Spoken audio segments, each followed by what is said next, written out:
ನಸುಕಿನಲ್ಲಿ ತಡೆಗೋಡೆಗೆ ಡಿಕ್ಕಿಯಾಗಿ ತೀವ್ರ ಜಖಂಗೊಂಡು ರಸ್ತೆ ಬದಿ ನಿಂತಿದ್ದ ಕಾರೊಂದು ಸಂಜೆ ವೇಳೆಗೆ ಏಕಾಏಕಿ ಬೆಂಕಿಗೆ ಆಹುತಿಯಾದ ಘಟನೆ ಮಡಿಕೇರಿ ಹೊರವಲಯದಲ್ಲಿ ಶನಿವಾರ ನಡೆದಿದೆ. ಅಗ್ನಿ ಅನಾಹುತಕ್ಕೆ ಕಾರಣ ತಿಳಿದು ಬಂದಿಲ್ಲ. ಸ್ಥಳಕ್ಕೆ ಅಗ್ನಿಶಾಮಕ ದಳ ಮತ್ತು ಪೊಲೀಸರು ದೌಡಾಯಿಸಿದ್ದಾರೆ.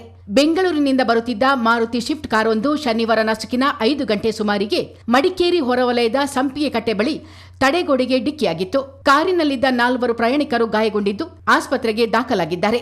ಚಾಲಕನ ನಿಯಂತ್ರಣಕ್ಕೆ ತಪ್ಪಿ ಅವಘಡಕ್ಕೆ ತುತ್ತಾದ ಕಾರು ತೀವ್ರ ಜಖಂಗೊಂಡು ರಸ್ತೆ ಬದಿಯಲ್ಲಿ ನಿಲ್ಲಿಸಲಾಗಿತ್ತು. ಆದರೆ ಸಂಜೆ 5:15 ಸುಮಾರಿಗೆ ಈ ಕಾರಿನಲ್ಲಿ ಬೆಂಕಿ ಕಾಣಿಸಿಕೊಂಡಿದೆ. ಅಷ್ಟೇ ಅಲ್ಲ, ಉರಿಯುತ್ತಿದ್ದ ಕಾರು ತನ್ನಿಂದ ತಾನೇ ಚಲಿಸಿದ್ದು ಹೆದ್ದಾರಿಯ ಮಧ್ಯಭಾಗದಲ್ಲಿ ನಿಲುಗಡೆಗೊಂಡಿದೆ. ಪರಿಣಾಮವಾಗಿ 5:30ಯಿಂದಲೂ ಮೈಸೂರು ಮಂಗಳೂರು ರಾಷ್ಟ್ರೀಯ ಹೆದ್ದಾರಿಯಲ್ಲಿ ಟ್ರಾಫಿಕ್ ಜಾಮ್ ಉಂಟಾಯಿತು. ಹೆದ್ದಾರಿಯ ಇಕ್ಕೆಲಗಳಲ್ಲೂ ಭಾರೀ ಸಂಖ್ಯೆಯ ವಾಹನಗಳು ನಿಂತಲ್ಲಿಯೇ ನಿಲ್ಲಬೇಕಾಯಿತು.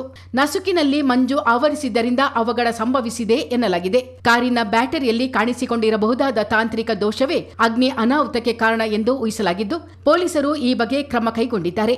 ಸ್ಥಳಕ್ಕೆ ಬಂದ ಅಗ್ನಿಶಾಮಕ ಸಿಬ್ಬಂದಿ ಕಾರಿಗೆ ಹತ್ತಿಕೊಂಡಿದ್ದ ಬೆಂಕಿಯನ್ನು ನಂದಿಸುವಲ್ಲಿ ಯಶಸ್ವಿಯಾಗಿದ್ದಾರೆ. ಟ್ರಾಫಿಕ್ ಮತ್ತು ನಗರ ಪೊಲೀಸ್ ಉಪನಿರೀಕ್ಷಕರು ಹಾಗೂ ಸಿಬ್ಬಂದಿಗಳು ಸಂಚಾರಕ್ಕೆ ಅನುವು ಮಾಡಿಕೊಟ್ಟರು.